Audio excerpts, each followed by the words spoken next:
Ja ku jemi rikthyer sërish në studio, faleminderit që gjithmonë jeni me ne, një falënderim i posaçëm për sponsorin ton Golden Eagle Erotic, e tani vjen rubrika e vërtet e pavërtet.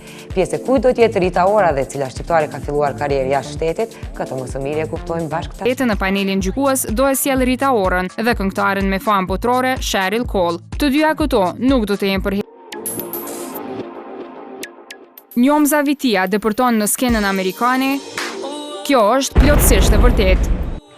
E destinuar vetëm për sukses, Njom Zavitia, në 19 vjeçare nga Prishtina, e cila jeton bashkë me familjen e saj në Chicago, ka shfrytzuar mjaft mirë talentin e saj të muzikës në një të ardhmë premtuese për tregun amerikan. Vite me radhë punoi për cover, duke i postuar një nga një në kanalin e saj në YouTube. Derisa suksesi i talentit të Njomzës u shpalos me shumë finesë në baladën e famshme Riding Solo, kuptohet që arriti një famë të konsiderueshme, kur këngëtar dhe producent të njohur si Mac Miller, Michael Anthony, L. Schmiti, Them People dhe Kristo njëherë pranuan të bashkëpunonin me këngëtaren e re, kështu duke e lansuar edhe albumin e saj të parë me titullin High, i cili në tregun amerikan po cilësohet mjaft i suksesshëm.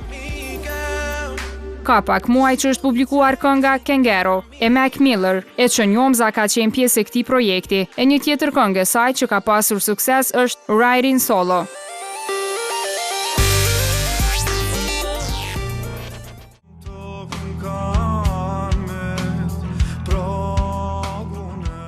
Petrit Çarkagjiu lë muzikën, kjo nuk është as pak e vërtet.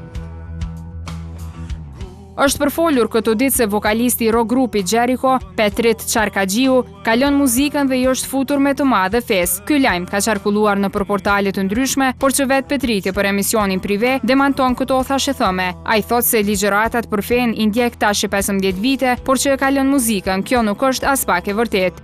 Jo, nuk është e vërtet. Mundohem me qenë praktikues si besimit tim dhe me dëshirë marr pjesë në ligjërata ku diskutohen vlerat më sublime njerëzore. Në anën tjetër, i respektoj shumë të gjithë ata muzicianët të cilët kanë vendosur që për hatër të Zotit ta braktisin një pasion aq të madh siç është muzika. Nuk ka vepër më të madhe se sakrifica që bëhet në emër të tij.